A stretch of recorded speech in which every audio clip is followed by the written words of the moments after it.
Hello बच्चों, तो आओ प्रश्न को देखते हैं। 35 सेंटीमीटर त्रिज्या के एक वृत्त में एक चाप केंद्र पर 72 डिग्री कोण अंतरित करता है। चाप की लंबाई तथा त्रिज्याखंड का क्षेत्रफल हमें ज्ञात करना है। तो दिए गए प्रश्न की मुख्य अवधारणा की बात करें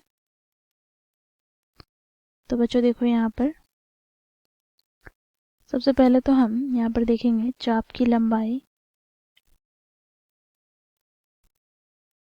ज्ञात करने का सूत्र क्या होता है। तो देखो यहाँ पर थीटा बटे 360 डिग्री गुना में 2 गुनी पाई आर, जहाँ पर बच्चों देखो थीटा क्या है, केंद्रीय कोण, और आर क्या है, तो वृत्त की त्रिज्या। ठीक है, इसी प्रकार बच्चों देखो यहाँ पर हम त्रिज्या खंड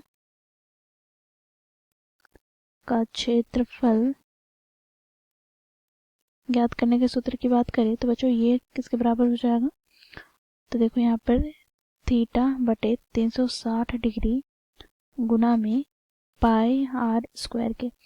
तो इस मुख्य अवधारणा की सहायता से हम दिए गए प्रश्न को हल करेंगे। बच्चों देखो प्रश्न में हमें त्रिज्या क्या दे रखा है, अर्थात आर बराबर हमें दे रखा है 35 सेंटीमीटर। बच्चों देखो केंद्रीय कोण अर्थात थीटा बराबर हमें क्या दे रखा है, 72 डिग्री। तो यहाँ से बच्चों हम अब क्या करेंगे, चाप की लंबाई ज्ञात कर लेंगे। तो चाप की लंबाई बराबर क्या हो जाएगा, तो देखो यहाँ पर थीटा बटे 360 डिग्री गुना में 2 गुनी पाई आर। तो यहाँ से बच्चों देखो थीटा का मान क्या है, तो 72 डिग्री बटे में 360 डिग्री गुनी 2 गुनी पाई का मान 22/7 गुना में आर क्या है, तो आर यहाँ पर बच्चों 35 सेंटीमीटर है। ठीक है बच्चों, यहाँ पर इसे हम विभाजित कर लेंगे।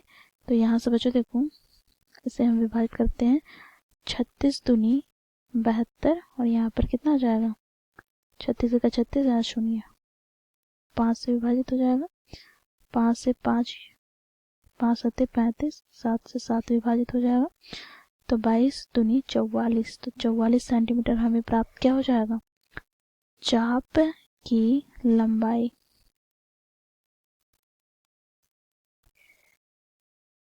अब बच्चों देखो यहाँ पर अब हमें क्या करना है, तो अब हमें क्या करना है, तो त्रिज्याखंड का क्षेत्रफल ज्ञात करना है। तो त्रिज्याखंड का क्षेत्रफल ज्ञात करने का सूत्र क्या है, तो मुख्य अवधारणा में हम लोगों ने देखा थीटा बटे 360 गुनी पाई आर स्क्वायर। तो यहाँ से बच्चों देखो थीटा का मान क्या है, 72 डिग्री बटे में 360 डिग्री गुनी पाई का मान 22/7 गुना आर का स्क्वायर अर्थात 35 गुनी 35। ठीक है, तो यहाँ से बच्चों हम इसे पुनः विभाजित करेंगे। तो 5 बार में विभाजित हो जाएगा, 5 सत्ते 35, 7 से 7 विभाजित हो जाएगा। तो यहाँ से बच्चों देखो 22 तथा 35 को हम गुना करते हैं तो हमें प्राप्त क्या हो जाएगा, तो 770 सेंटीमीटर स्क्वायर। तो इस प्रकार बच्चों हम लोगों ने मुख्य अवधारणा की सहायता से दिए गए प्रश्न को हल किया। आशा करती हूँ आप लोगों को यह प्रश्न समझ में आया होगा। धन्यवाद।